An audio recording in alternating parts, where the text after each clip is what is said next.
were avoiding those sanctions, but with everything there's some unintended consequences, and we keep talking about the unintended consequences or the cascade of events, the cascade of the consequences. So it'll be really, really good if we just explain part of it. So we know that, well, I don't know if you know,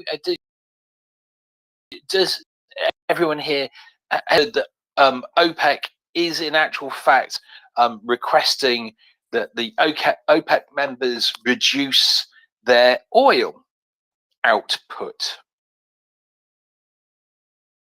This is an interactive. I could do with a hand. Someone say yes. Yes, I have heard that they want. That's wonderful. I mean, we need more of an interactive. There's everyone on here. You were able to say yes, well done. Put your hand up, Alex. But it's not for a question. Yes, thank you very much. Right. So yes, it is. It's exactly what's happened. Right. OPEC has said they need to. People need to reduce. I think it's by 1 million barrels a day. I think that's what they're asking. Of it might be Russia, maybe I've got that number wrong, but anyway, these are the unintended consequences of everything, right? So what's happened is China and India have been buying cheap oil, right? So they've diverted. They would be buying from places like Angola and all sorts of places, Saudi, and then they've stopped doing that because guess what? They're buying so much from Russia. And because as a result of, because they're going, we will buy your oil, but we're going to buy it at a discounted rate. What's happened is you have other suppliers discounting their oil, and we've got a drop in the oil price, right? Which is brilliant, because the unintended consequences for this now is that OPEC wants to defend the price of oil. And to defend the price of oil, what you have to do is, I say have to, one of the ways to do it is just to reduce your output. Simple supply and demand, right? Okay. Reduce the supply, you still got people wanting it, and therefore you could push the price up. But here's the thing. Russia is desperate for money, isn't it? It's interactive. I need a couple of little hands going up, going, yes, I understand. This isn't going very well, but anyway, yes. So yeah, so the OPEC is going, here we are, right? But Russia does not want to reduce its demand. It's desperate to keep up. It's desperate for money, right? Needs that cash to come in because it needs to keep its economy afloat. And here we are. Maybe it will be now, or maybe a little bit later, because they're not going to reduce their demand, and this is going to piss off the other OPEC countries, because what's going to happen if they don't reduce their supply, right? Then the price isn't going to change. Then you'll have people getting very upset that they're not getting the value out of their oil that they wanted, and it's not us. It'll be Russia that's doing this. So there are unintended consequences about to happen. Who knows where it will go from there? But it's a very good start. Alex.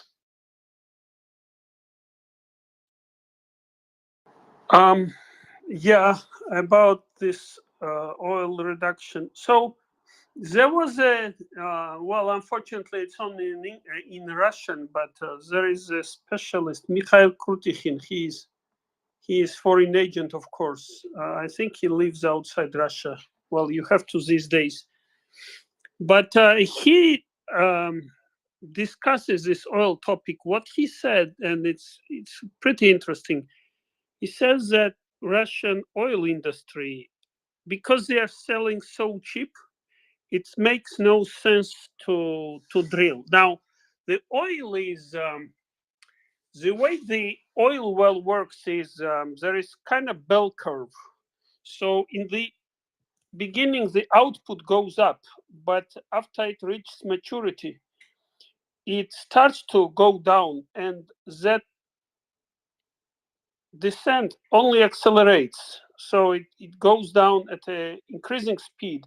What you need to do to keep oil flowing out, coming out, is to keep investing in it.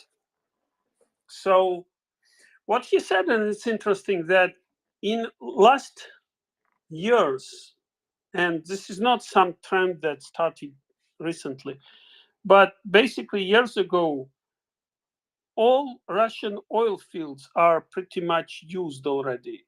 They are. It doesn't mean that they will dry out tomorrow. They may still have maybe a decade to go, but the output is shrinking, and the new wells in Russia is only drilling new wells in those old basins. So they do depend on capital and technology to keep oil out. The new ones, they are very expensive, and Russians do not have neither technology nor money to drill them, and that exploration virtually ended. But the old ones, they keep drilling. But he predicts the output to come down, to shrink, Russian output, to shrink, because there are two things. First, it's not economically recoverable, that oil. I mean, they have to sell that so cheap that they cannot break even.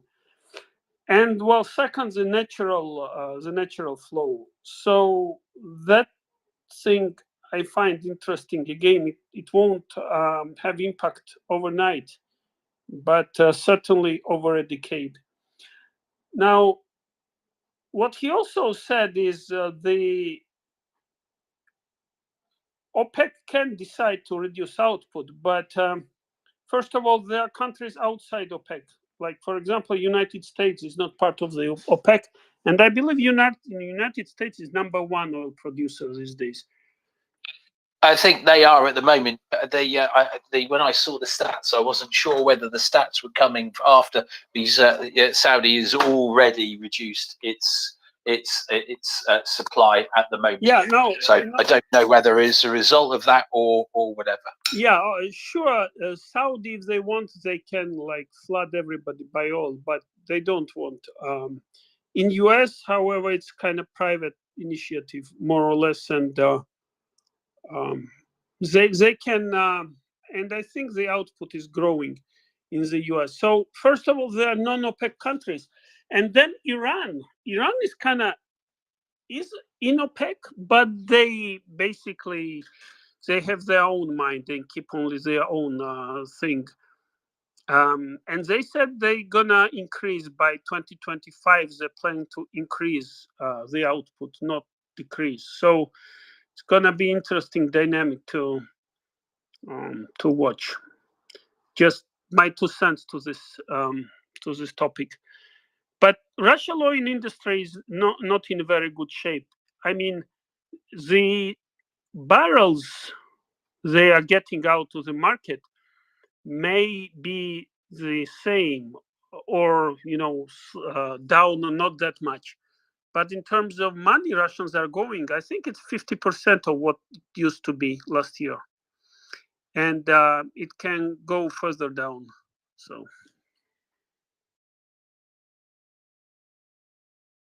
no, it can. So listen, part of it is because this is a crime family that own the oil, right? It's a criminal nation, so they don't, in actual fact, invest quite as much as they have, etc. But the way it works now, I'm not an oil man, and but there are, in fact, Texas oil man. If you are around and you want to come up and talk about it, that would be wonderful, and I assume Randy will.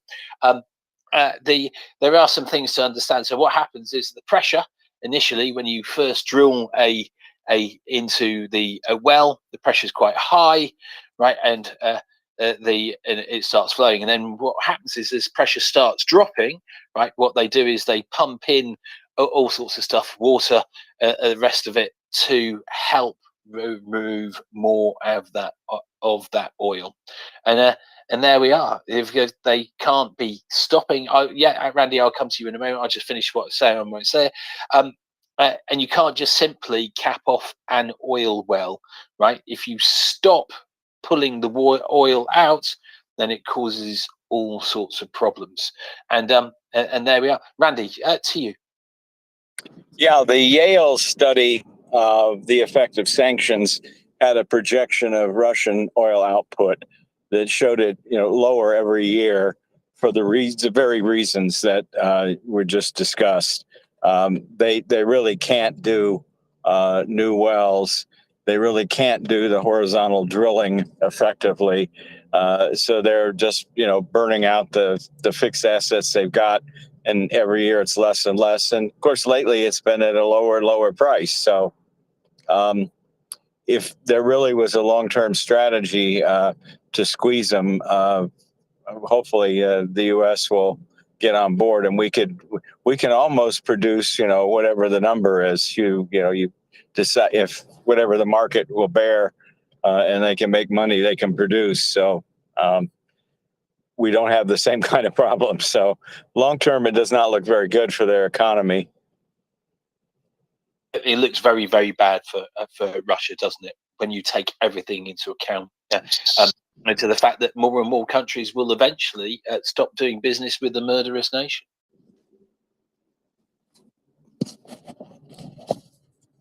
Right. Okay. Yeah. Oh. I don't Sorry, know Randy. why. And one more thought, and then I'll go down. I don't know why, in light of the food thing, we just don't sanction everything. Nothing from Russia. Nothing in or out. I think that would be an appropriate response. I totally agree with you, Andy. I mean, we have exemptions now on things going in and out. Just screw all the exemptions, just nothing. Nothing goes in and out of Russia. And I would add, no Russian citizen should get a passport to any country that's part of the alliance against evil. Just shut them down. And then we negotiate later when there's when they're out of Ukraine and there's a final treaty. And we can roll stuff back when they start returning kids and paying for damage. I'm absolutely 100% with you there, Randy. The idea that we need to be be careful about Russia when it's not careful about the rest of the world is just stupendous. Oh no, but they've got to have their food. Well, yeah, of course they can have their food at the point they stop murdering people. It's really simple. It's one of those weird things is, oh no, you can't do this. You're harming me, right? Why are you doing this to me? Well, because you're killing people. And it's interesting that how many people in the, in places like the UN, etc., and in other countries who are prepared to tolerate such a nonsensical argument. No, they need their medicine. Yeah. Well, stop killing people. You can have your medicine then. It's very, very simple. So, yeah, Randy, I'm 100% with you. F16, you had put your hand up as well. Yeah, sorry. Kept getting phone calls, and so I couldn't. John. Oh, that's you, Cece. You've changed. Oh, that's so confusing. I'm sorry? My phone? No, I said it. So, no, you're talking. I was just saying it sounded like you. Is that CC? It is. Yep. But well, it says F16. I said that's very confusing. I changed my name legally. Well, that's okay. If Until only they you did let send me them. know. Yeah, until they send them, then I might change it back. I don't know. It's a great name. So. Oh, I agree. Keep talking. Well, I was getting work calls. I was going to ask. John met with some of my friends. I was going to ask him, but I have a question about the.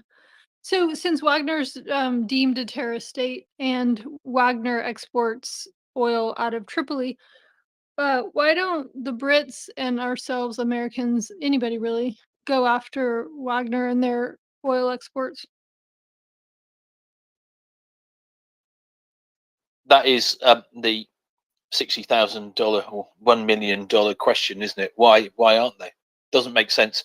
Why are we allowing Wagner to fund itself through all these things? Why aren't we dealing with the Wagner gold mines? Why aren't we doing that?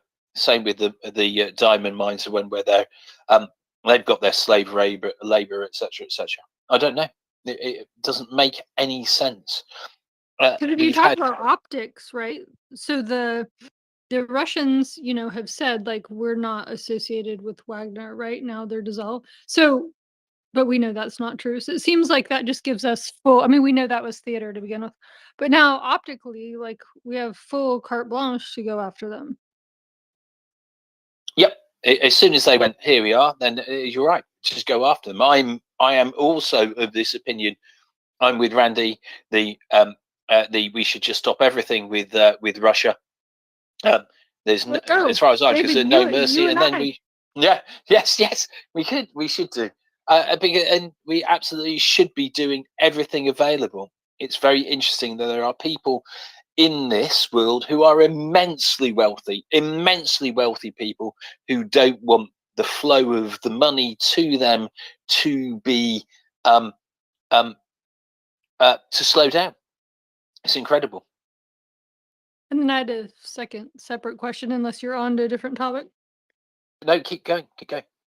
My other question is, so Iran's the 5th largest in OPEC as far as producers, and I was just wondering, they wanted into BRICS, and their application to get into BRICS was, or invitation rather, was in 2022. Have you heard, or actually either of you guys heard anybody what the status of that is? That going to actually transpire, or is that they were just trying to do that? Or do you know anything about Iran and BRICS? I don't know. If maybe if Beefeater was here, he may have heard something and might know something about it. But I don't see him. The answer Nope. is no. The answer is no. But then again, it's no surprise because Iran is still levied, say, with sanctions, and that should continue. Then we should actually tighten it up again and get rid of whatever else has been considered in Vienna in those discussions where Russians were negotiating as of last year, still in summer, for the Biden administration, which should definitely have stopped, hopefully, completely and forever now. No, but seriously, this is a discussion. Iran is a dictatorship. They suppressed last year, yet again, hundreds of thousands of women. They killed students and those who stood up for these women. Yeah. Whilst Stephen Kotkin might be right on one item, that the war hasn't widened, the risk also has not shrunk. So achievement in politics is not only what you prevent from happening, sometimes it's how are you conducive to propagating freedom, and how are you conducive to making sure that more people live in freedom, that fewer people in future will have to migrate in order to achieve that freedom, and fewer people in future have to die whilst fighting against the suppressive force for their freedom. In that regard, we have a few more things to do, I believe. And fortunately, the new wonderful speaker who has never come up before, F16, has just made that point. So, and the BRICS, by the way, is still a Goldman Sachs invention. It's a completely disparate group of people. It's not institutionalized at all. And it's a convenient pseudo-alliance of those who are anti-American, anti-West, anti-enlightenment, anti-freedom. So they just need to be dismembered economically, and that's it. Yeah, I mean, I help the Iranian cause. I just didn't know how to help sever Iran from actually making that that deal with them. Like, if we should petition our governments or what.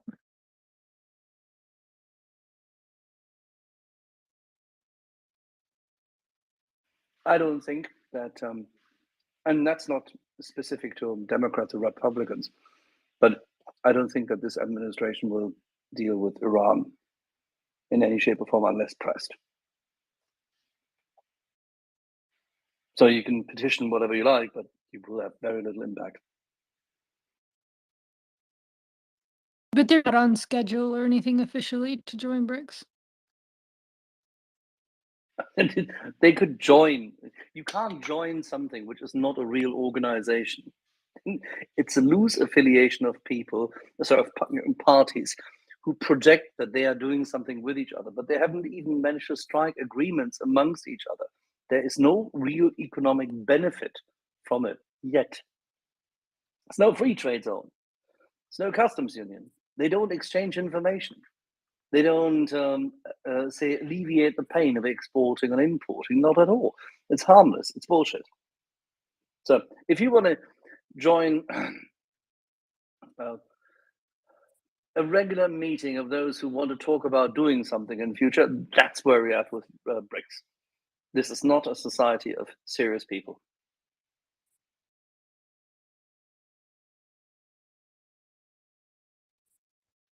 So they sound like a talking point more than anything. So I'll add a little bit that to what Axel was saying there. F-16. So I don't think that there is any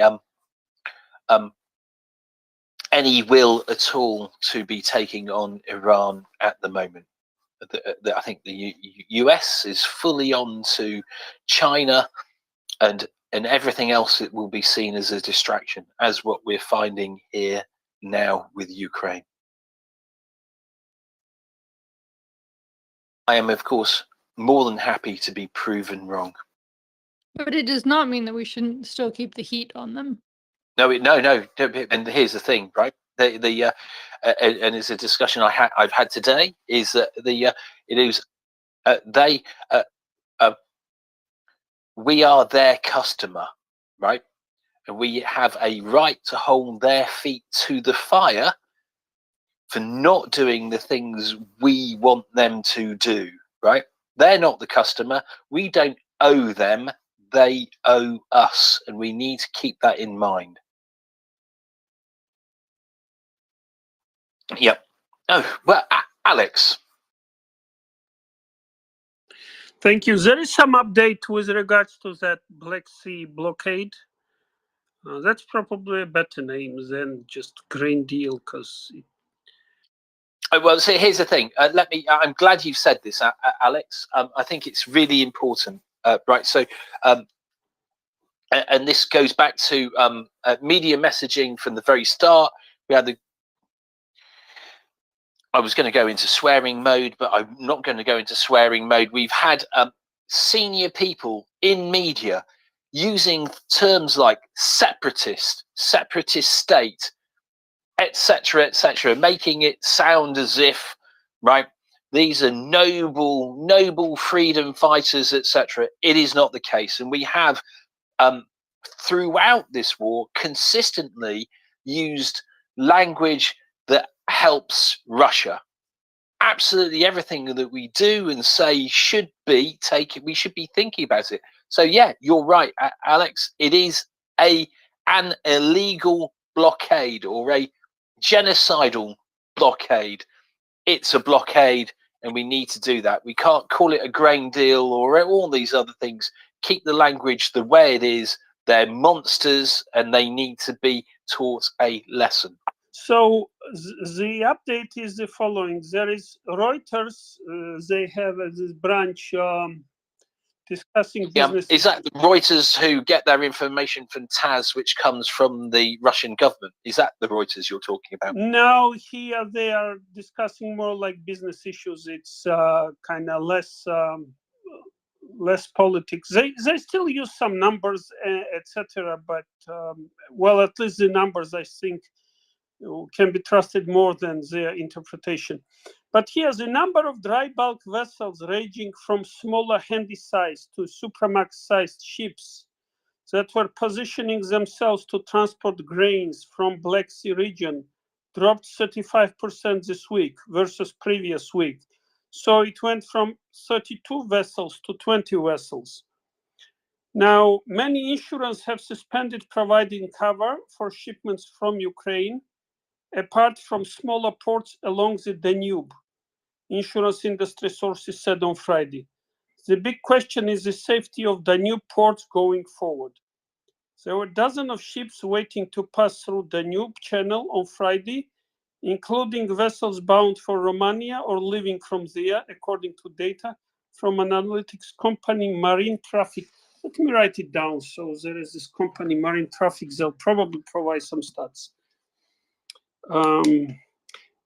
Additional war risk insurance premiums are charged when entering Black Sea area. They need to be renewed every 7 days. They already cost thousands of dollars and are expected to go up, given also the risk of floating mines.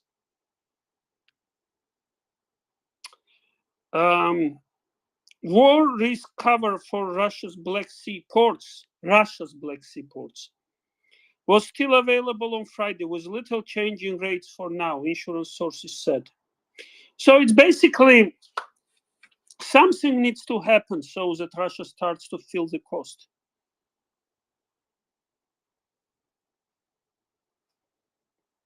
Sorry, say the last bit again, please, Alex. I mean, so there is war risk premium that ships have to pay, right? Ukrainian bound the cost. ships, insurers refuse to provide any insurance. They are waiting to see how it works out.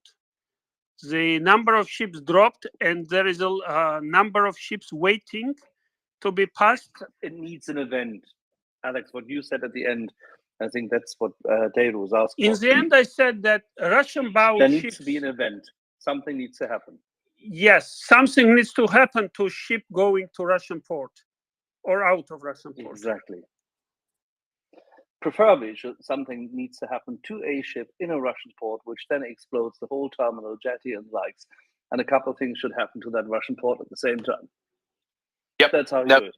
That would be absolutely wonderful, right? There we are. Apparently there's a ship in the port already, isn't there? It's filled with weapons. Well, Ukraine made it clear that after the announcement of the Russian Federation that all ships in the Black Sea would be seen as warships or as vessels carrying weapons, that Ukraine will do the same thing. They made a statement that they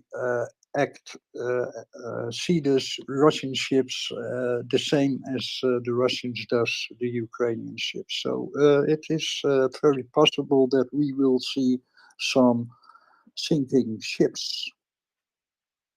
Yeah, but that's the point. If you make that statement, then you have to act upon it. It has to happen, doesn't it, Axel? Has to happen.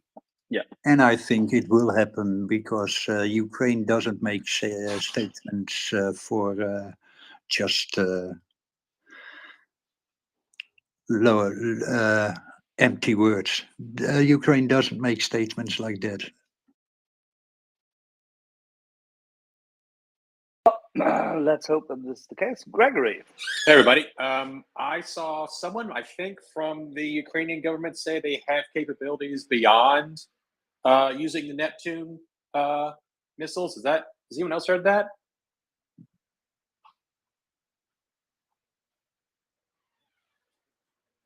Say that again, please.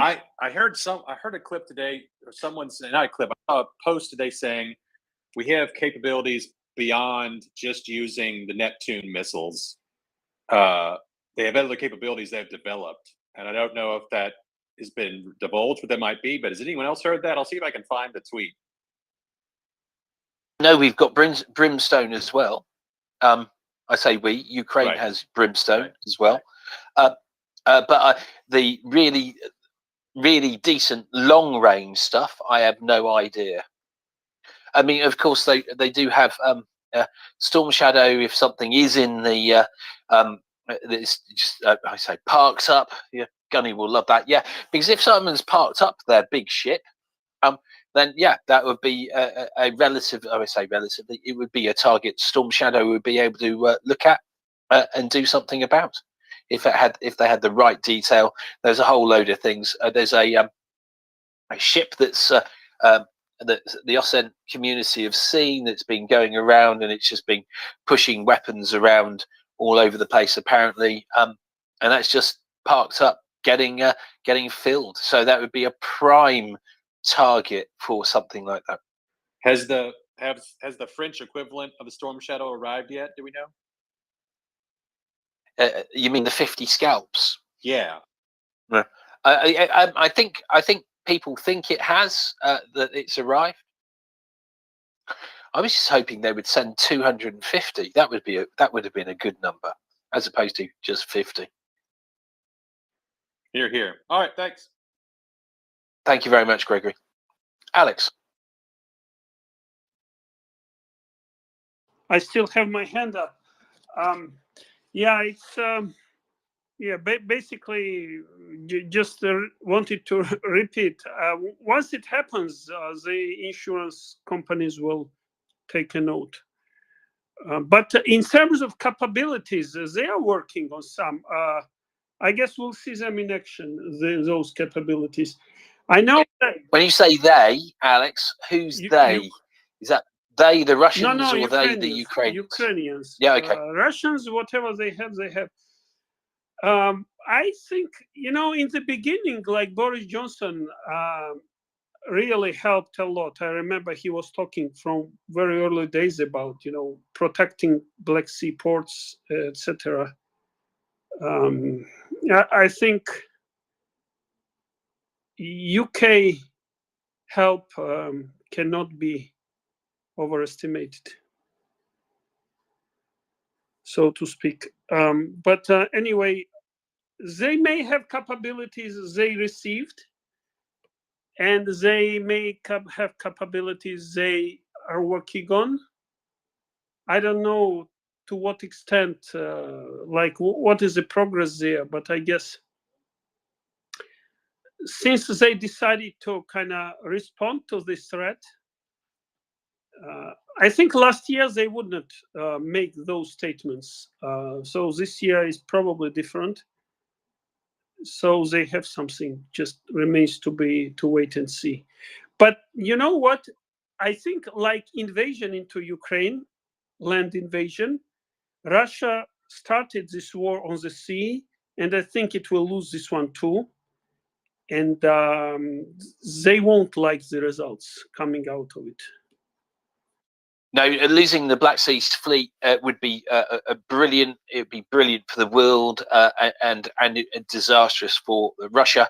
The Ukraine, once they've got Crimea, there are so many things they can do to handicap them in that area, and it means they obviously don't have the Volga, the route through the Volga. It causes them so many problems, and that's why we do. So, but anyway, to tell everyone, I've put into the nest a tweet. By our very own P-Style 1. So it's the top of the tweet, so you can have a look at that. And that's a bit where, and it's got English subtitles on here. Let me read it out. So for anyone who is driving. So the armed forces of Ukraine have means to drive the entire Black Sea fleet closer to Tuapse. Tuapse is not far away from Sochi, if anyone's interested. Novorossiysk, and prevent them from moving in the Crimean zone, Deputy Defense Minister Gavrilov said. According to him, these capabilities are not limited to Neptune-type systems. There are others. We are much stronger now in this matter than we were a year ago. The longer the war drags on, the less likely the Black Sea fleet of the Russian Federation will survive.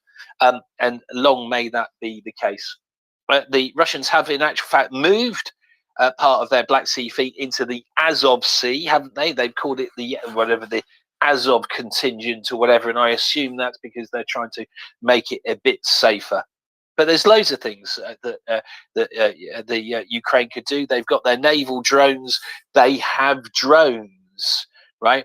And if they have some faster drones going at 300, 400 mile an hour, and you send 10, 20 of them after one of their smaller ships, I'm pretty certain you could put holes in it because their air defenses aren't that good. And I thought you were on a date, Mockers. Is that dessert? Yeah, he goes home early. He had to go and pick up his little person, so. Oh, okay. Well, the lovely Mockers, you were here. Hello. I am, and I've got to bring this up. The Kyiv Independent has confirmed that Russia has stated they would like to inspect all ships sailing in the Black Sea just to make sure they don't carry any military cargo.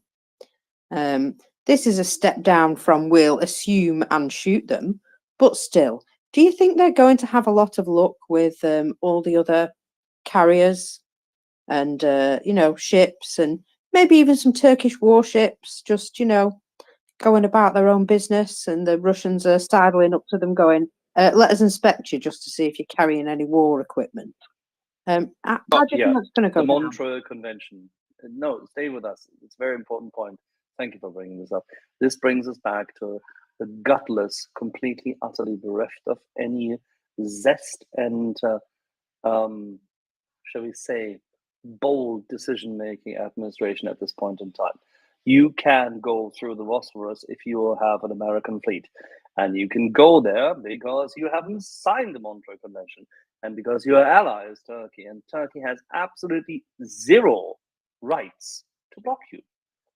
If they ever want to have F-16s, if they ever want to be taken seriously, if they want the money from Germany to repay their Putin debt, they should sit there and allow a port call to Trabzon by USS Kearsarge, a Wasp class carrier with 2,000 Marines on board, and a couple of helicopters, and a couple of things which can, start vertically. That's how you do it. You bring a ship there they wouldn't even want to touch. As well. Of course, if all the ships are stay really close to the Ukrainian land or Romanian land, etc., and the Russians want to bring some of their ships close in so they can inspect it, well, I'm pretty certain Ukraine will say, yes, do that, because we'll blow you out of the sea. I nearly said sky. Of course, that wouldn't work. Marcus. Yeah, I just wanted to add that as well as being like highly problematic for them to actually carry it out, like you've just said, oh yeah, sure, come over here, bring your ships, by all means. Also, just the cheek of it. Hey everybody, we own the Black Sea now. We're going to inspect all your ships. No, you're not. I can see a few of the other countries around there chuckling a bit about that one. How dare they have even the audacity to suggest it? Ridiculous. Yeah, exactly. Can you hear someone in the Turkish Navy currently polishing his sea guns and going like, "Oi sayan, oi sayan."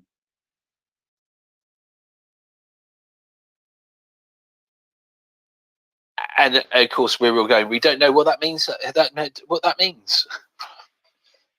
Okay, but in short, you could also say just bring it on. Or as the English football fans say, come over here if you think you're hard enough.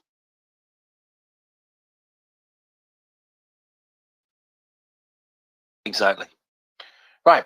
Well, look at the time, Axel. The time goes very quickly when you're enjoying yourself. Which is a tremendous a tremendous feat to be achieved with the fate of the Ukrainian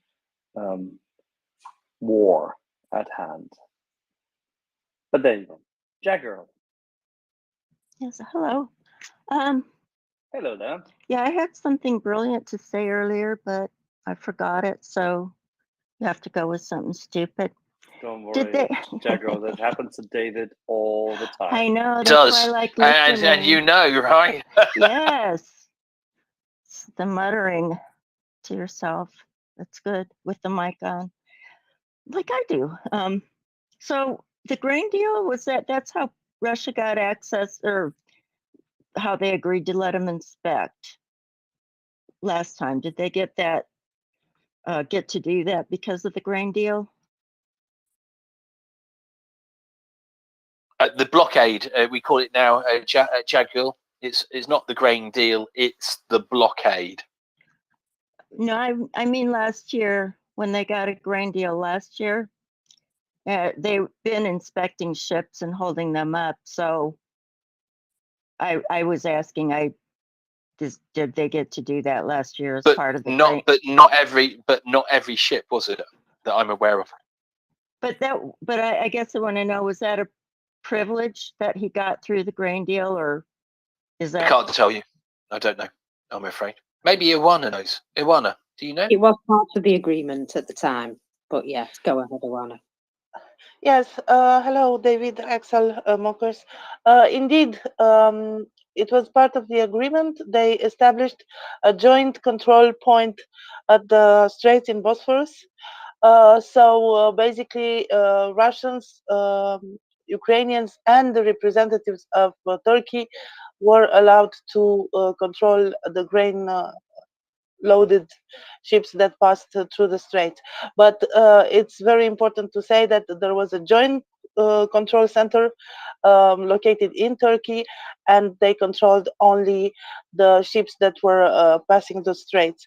So the statements that were made today are very interesting, and I was waiting to talk about them all day, because after the very belligerent statement that they made the day before, that they will consider every ship that is heading towards the Ukrainian ports is potentially loaded with harmful objects, and they consider the countries whose flags are on the ships participants in the conflict, which is ridiculous, because you cannot consider the Marshall Islands or the Panama or Liberia or Malta a part of the conflict.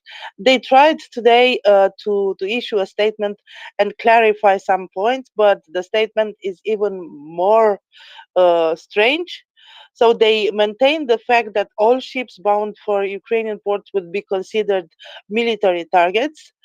This means that Russia will request an inspection of a particular ship if there are suspicions that is coming with, and I quote, something bad.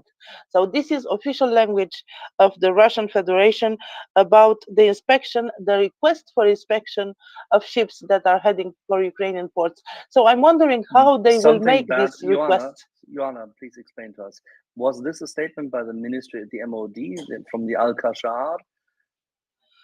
There was a statement from the Deputy Foreign Minister, Sergei Vernishin. Ah, okay. Well, he's only half as drunk as the MFA spokesman. That's fine. I don't know if half. I believe that maybe 80%, because suspicious of something bad, like what? They will smell the ships, they will take photos, look through binoculars, and may have suspicions that there is something bad there. What is bad? A crocodile? I don't know. It's very confusing. So they continue. I mean, we need to make sure of this. We need to make sure that the ship is not going with something bad. This means a request, an inspection if necessary, to make sure whether it is or not. So it's very confusing language from a Russian official. And also they are maintaining that they are now discussing how to act after the termination of the grain deal, searching for alternatives. But the next phrase, they say that it's not really the time of searching for alternatives. So they are really confused about this. So yeah, my question is how they request the inspection, how they do the inspection, and if they get close to the Ukrainian coast to do the inspection. I believe what David had said, Ukrainians will be very happy to use the Neptunes, Poseidons, or other gods of the sea against them. So I'm very happy. And my last comment, indeed, no more ships are ready in Odessa, and no more ships are going from Odessa to Bosphorus. But if you look on a maritime map, you will see that the ports of Sulina and Constanza and all the channels of the Danube are very crowded. There are a lot of ships, and there are ships circulating from there to the Bosphorus. There is a corridor on the territorial waters of Romania, and the export of Ukrainian grain, I think it will go on by this means. Something bad that could be, 3-day-old sweat, meaning classic Russian perfume in summer. Oh dear! No, don't say these things, Axel. David, you have only been in the Soviet-occupied zone, and they had to live without deodorant, and they ate all this shit food which they created in their landwirtschaftliche Produktionsgenossenschaften and all the other kolkhoz bullshit, and they were fed all this terrible high nitrate infested, disastrous agricultural products, including the most useless thinned out milk ever. You've only seen this. You have not been to Irkutsk, Omsk, Tomsk, Khabarovsk, Magnitogorsk, or even just plain old Moscow or St. Petersburg in the August heat. No, I haven't, and there's a reason for that. Lucky you. Because I've never trusted the Russians and never saw any reason to go to Russia. It's even the point where I wanted to do the Trans-Siberian Express, but my intention was never to go all the way through. It was to stop at Ulaanbaatar and go back. Oh, and I thought you were there only to do on a recce and then to blow it up later. David, what a disappointment. Well, I would have got that wrong probably on past experiences. Are you telling me that as a sapper and royal engineer, you're not good at blowing up railroads? I'm very good at doing things like that. But sometimes when I was a bit younger, and I had a tendency of sometimes things wouldn't go as planned. Right. Was this under the affluence of alcohol? I need to wave my hand around a lot. Oh, hello. Back to you, mockers. We're very sorry. All right. I'm just, what was going around a lot? I'm not afraid to speak up. I was sorry. I was getting fed up there. Speak up for Northern women's rights. Absolutely. So here we go. I'm hearing a statement from Jake Sullivan that Biden and Zelensky are discussing the supply of ATACMS missiles. I know that's not really news, but I like the fact that he's coming out and saying it. And also, today the UK UN, that one of my favourite ladies, I've got to say, she's very stern. She has made quite a, again, stern statement with regards to Russia's missile attacks on Odessa, Chernomorsk and Mykolaiv, stating that they've destroyed over 60,000 tons of grain in these attacks, enough to feed 270,000 people for a year. Let that sink in. Or would have doubled the World Food Programme stocks. So, Russia has destroyed dock equipment, making it harder to load grain on ships, and now gone further by burning food at the dockside and making threats to murder civilian sailors. There is no possible justification for these punitive acts. And I'm with her. She's she's annoyed and it's showing. Well, I'm all for hunting down Wagner wherever they are, hunting them all down in actual fact and just dispatching them. So there we are. We're talking about Wagner. They are in a village training close to the border of Poland, and Poland is not very happy with that, and is sending some more military on its way.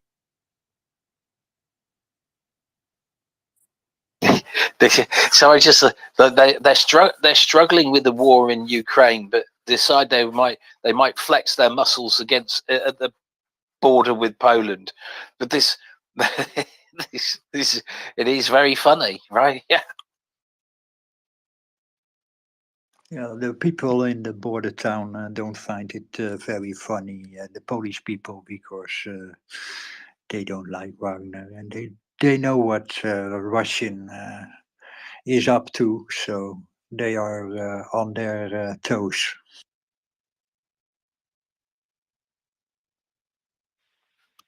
Well, let's see whether we get lucky that at a point in time when Mr. Sullivan's pontifications in Aspen actually lead to something, and Mr. Biden has been assured that Zelensky will not widen the conflict and will not attack either Liechtenstein or the Republic of Namandistan, that he may deign for ATACMS to be delivered at the end of 2027.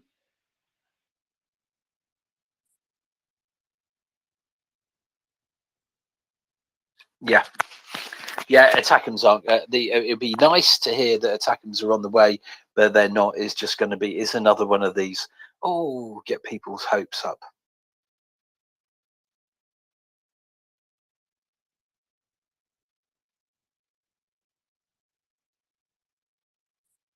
Here we are. I was looking for some news. Interesting thing. The new Voice of Ukraine is reporting that the movement of Russian military vehicles through occupied Mariupol has increased significantly. I was going to say, was there anything else in that? But that's quite interesting stuff. That they are putting more vehicles through Mariupol. I wonder which. I want to know in which direction, though. Right? That was the question I want to ask also. In the direction of Russia, or? Yeah, or towards Crimea, that or Berdyansk, right? Which what you might think they might be doing, or it might be going through Mariupol and then going up towards Tokmak. That's the sort of stuff I really need to know. Finishing my sentence properly.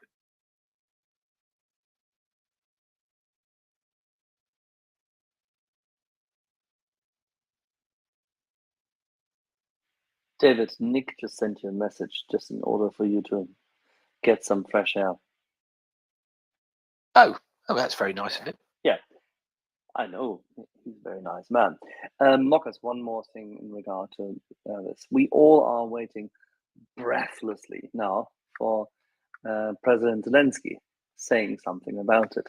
Because I think if and when ATACMS are finally given, he will probably post it. Because it changes everything.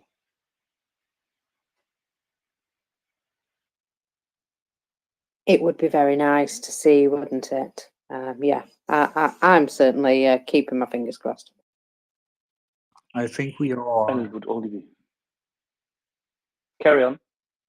Alex, you have your hand up. Thank you. I just read, so apparently in one of his interviews, Mr. Girkin said, Russians, if they lock me up one day, forget about victory. So this Marshal Girkin, his words will, he's a prophet now.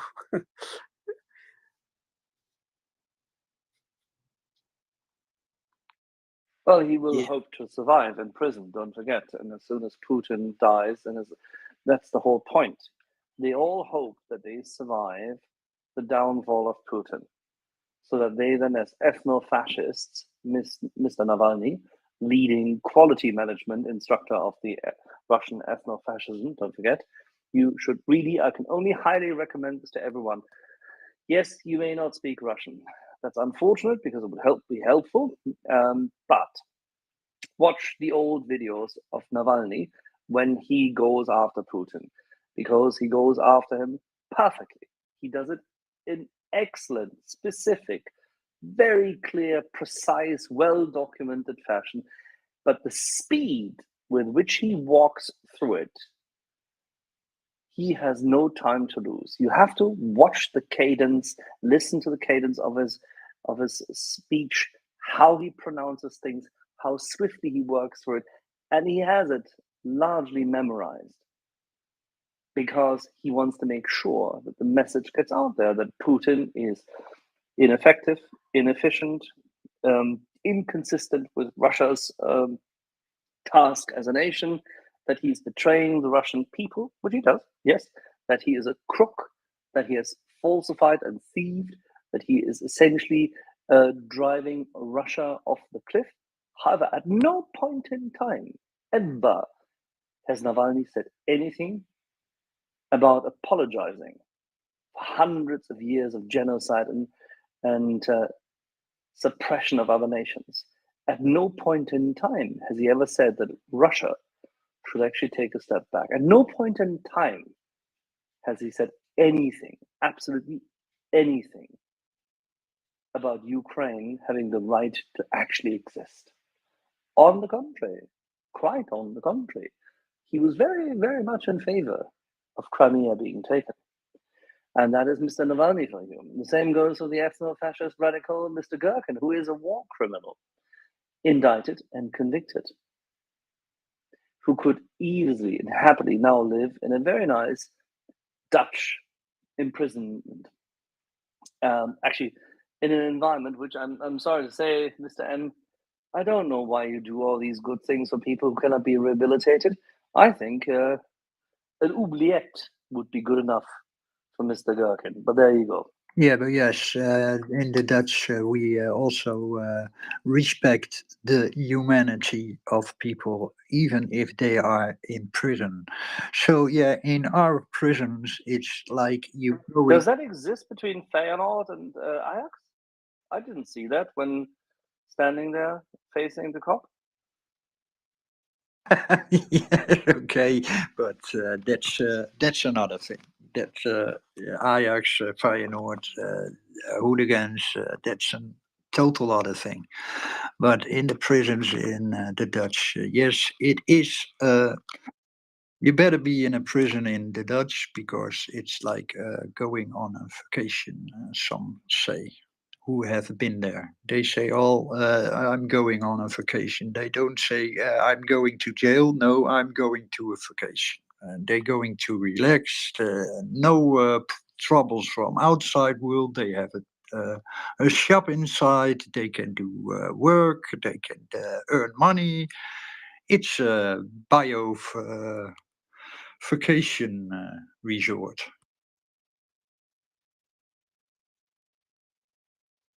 Yeah, you may laugh, but it's true. It's really true. We've heard that Norway also provides facilities which are like the Dutch, but have even more open doors.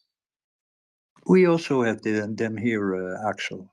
We also have open resorts where people can walk freely and do jobs in the nearby villages, and they are not locked up as in a jailhouse.